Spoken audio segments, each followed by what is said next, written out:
जी sir, जो आज की प्रेस कॉन्फ्रेंस किस मुद्दे पे थी? आज की जो पन्नू कश्मीर और पन्नू कश्मीर की जो यूथ विंग है, पन्नू कश्मीर युवा, इनका एक जो है संगठित एक प्रेस वार्ता थी।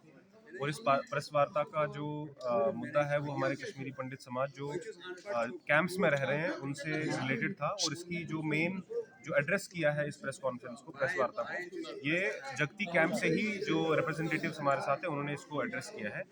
मेन मुद्दे आज पन्नू कश्मीर ने और पन्नू कश्मीर युवा ने ये उठाए हैं कि जो लिविंग कंडीशंस हमारे कैंप्स में है, जगती में, पुरखू में, नगरोटा में, तो वो जो है, या मुट्ठी में, वो लिविंग कंडीशंस जो है वो बहुत ही वो ठीक नहीं है। और उसमें सबसे बड़ा जो मुद्दा है वो वाटर कंटेमिनेशन का है। और कुछ लोगों से मुझे ये भी सुनने को मिला है कि कुछ समय पहले मेरे ख्याल में पिछले साल एक छोटी सी बच्ची की वहाँ पे जो है वो उनका निधन हो गया था वाटर कंटेमिनेशन की वजह से, उनको कुछ बीमारी हुई थी। और भी बहुत सारे लोग जो है इन बीमारियों से ग्रस्त है जो वाटर कंटेमिनेशन की वजह से होती है।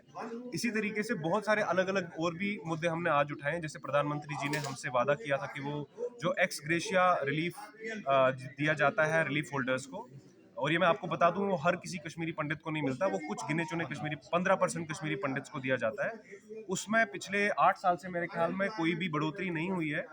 और आप ये मान लीजिए कि जैसे फॉर एग्जांपल हमारी प्रेस वार्ता में भी हमने कहा कि कोई विडो लेडी है और उनके 2 या 3 बच्चे हैं, तो उनका 10,000 में पूरे महीने का चलाना, और ये एक्स ग्रेशिया, ये कोई सैलरी या कोई कॉम्पनसेशन नहीं है किसी चीज़ के लिए, ये एक एक्स ग्रेशिया सर्वाइवल के लिए है। इसी तरीके से हमने ये जो मुद्दे आज उठाए लिविंग कंडीशंस के, जो वहाँ पे कंक्रीट है वो गिर रहा है, लोगों की छतें टूट रही हैं इन कैंप्स में, कोई भी ध्यान इनको रिपेयर करने के लिए नहीं दिया जा रहा है। रिसेंटली जो फ्लड्स आए थे उसमें भी बहुत सारे लोगों के घरों में पानी भर गया था, बहुत सारे लोग बीमार हो गए थे।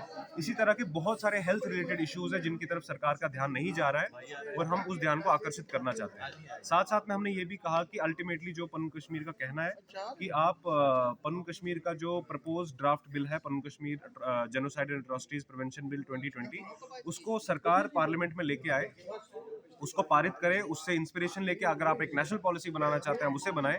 तो उसके बाद ही जो हमारे इश्यूज हैं उनको आप संबोधित कर सकते हैं, उनको एड्रेस कर सकते हैं।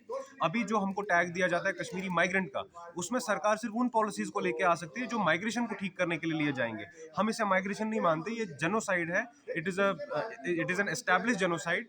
तो आप इसे जेनोसाइड मानिए, हमको विक्टिम्स और सर्वाइवर्स का क्लासिफिकेशन दीजिए, और वापस कश्मीर जाने के लिए जो हमारी एकमात्र मांग है, पन्नू कश्मीर यूनियन टेरिटरी, एक centrally administered union territory Kashmir में east and north of river Vitasta के हो, और उसकी स्थापना की जाए। सिर्फ कश्मीरी पंडित्स नहीं, लेकिन भारत की सभ्यता और हमारे सनातन सभ्यता के लिए भी उसको स्थापित करने के, भारतीयता को कश्मीर में पुनर्स्थापित करने के लिए इस यूनियन टेरिटरी का जो है वो स्थापना की जाए। सर आप पानी की बात करो, आपने किसी से बात की कि पानी का लेकर? नहीं नहीं, पानी की जो मैं आपसे बात कर रहा हूँ ये बहुत ही सीरियस इशू है। हमारे साथ यहाँ पे जगती से भी कुछ कैंप से रिप्रेजेंटेटिव, हम उनसे भी बात कर सकते हैं।